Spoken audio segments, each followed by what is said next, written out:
The National Police Service is turning into a deep thorn, is turning into a terror group that is out of control. As the Law Society of Kenya, we want to uphold the Constitution, the right to life, the right to speech, and we want to emphasize on the start of our Constitution that sovereignty belongs to the people, and the people have the power. If we are living in a country where we cannot express ourselves as the youth, we cannot post on our social media pages, we cannot speak freely because we fear we are going to be abducted, we fear we are going to be murdered, we fear we will disappear and never be found again. It is quite a sad state of affairs. As the Law Society of Kenya and the upholders of the law, the people who fight for human rights, as public defenders, we wish to condemn these acts in the strongest way possible.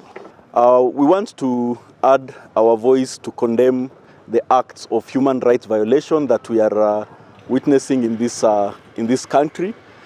And it is a sad state of affairs that people are losing lives, people's rights are being violated under the hand and the watch of the very people who have been mandated by law to protect life. It is sad that even here in Nakuru, we are hearing reports of a citizen who was shot by an armed police officer. And this has actually led to the demonstrations that we have been witnessing here in Nakuru. We do wonder why our policemen, trained as they are, why they cannot exercise some restraint. Yes, we know that there could be provocation, but they are supposed to exercise restraint. You cannot open fire to someone who is not armed. There cannot be a defense of provocation or self-defense when you are opening fire to someone who is not armed. And these things are coming short after we had just dealt with the issue of Brian Odhiambo, whom to date his body has never been found. Yet he was last seen with the KWS officers. In Nairobi, we heard of now the late Albert, who was last seen again with police officers at Nairobi Central Police Station. And we are wondering, is this a pattern that is likely to take shape in this country?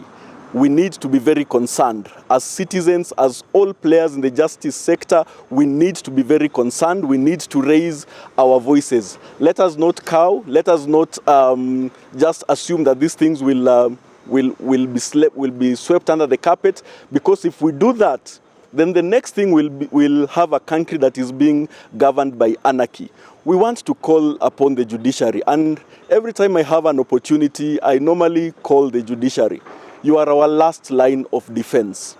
Whenever issues of human rights violations are being brought to the judiciary, please don't take it lightly. Because the boldness with which we are seeing our law enforcement officers are violating human rights, it makes us think that they believe they are above the law. So these things will be coming to your doorstep, members of the judiciary. Please do not take these things lightly. If the issue of Brian Odhiambo will have been taken with the weight it deserved, maybe Albert will have been alive today. And we just want to call out to the CS Interior, Murkomen. We've heard you say that you cannot take steps because you are waiting for investigations to be completed. That is a very politically correct statement, but it also sounds like someone who does not want to take action. We know our police officers, given the right instructions, they can do a good work. We all remember when we lost a member of parliament, Honorable Were. Even before he was buried, the murder weapon had been traced. And remember, this is a murder that happened somewhere on the streets of Nairobi. How comes a murder that has been done inside the police station, we are still being told that IPOA is investigating, we are still investigating? Surely we know that you are able to deliver results immediately. We know that you have the answers. This person did not stay alone in that police station. There were officers there. Those officers by now Someone should be behind bars. Someone should have taken plea. Someone should be answering as to how Albert lost his life.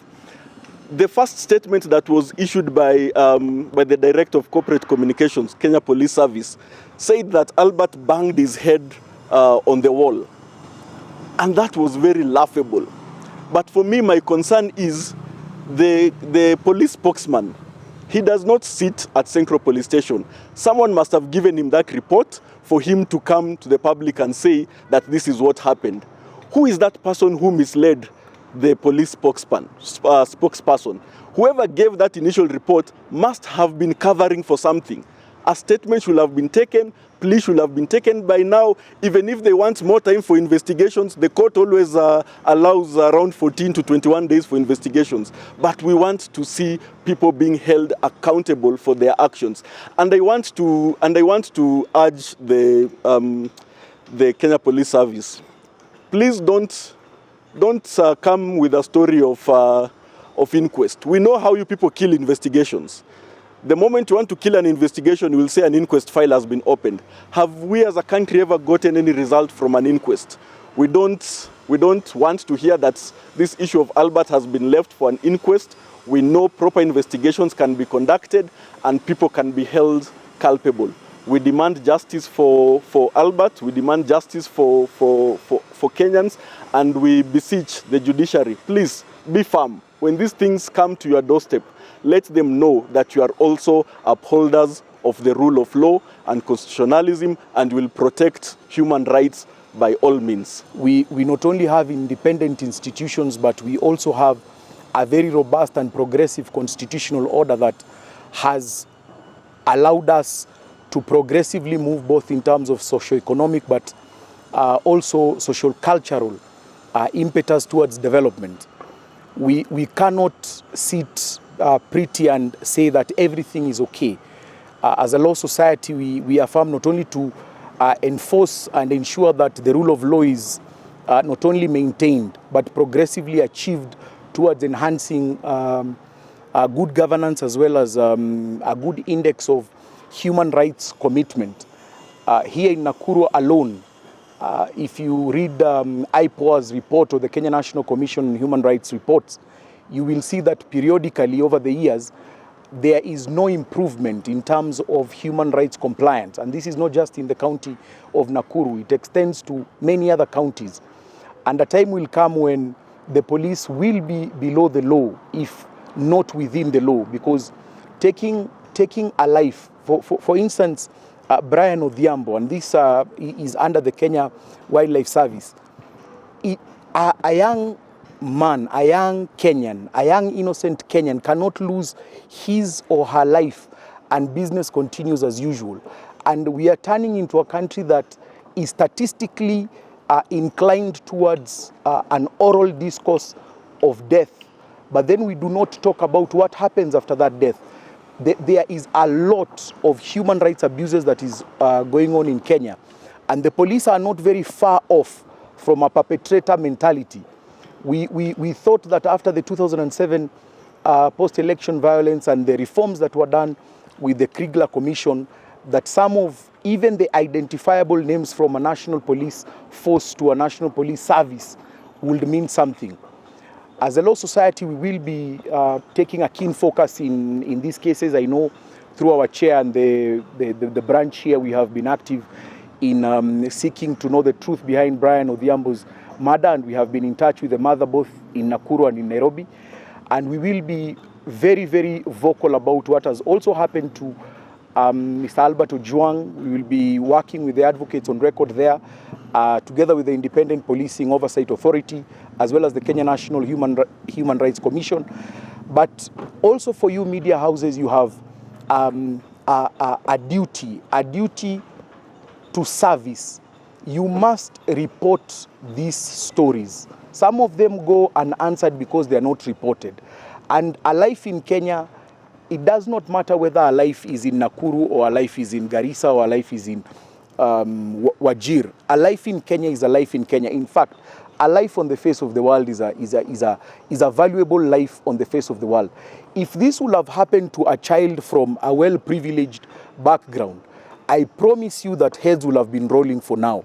And this only speaks to the fact that the selective application on how the law is being applied largely also speaks from the backgrounds of the families that are victim to these atrocities. Sad to say is that even the same police officers who are committing these atrocities do not come from families of better social underpinnings. And so it's a question that we must ask ourselves as Kenyans, where we want to see ourselves and the country that we want to rule, because surely you cannot kill all of us. We are too many, those of us who do not come from these well-affluent families. And if you cannot finish us, then there is a possibility we are willing to work together to see a better Kenya. As members of the Law Society, we will always be on the front line to advocate for good governance as well as the rule of law.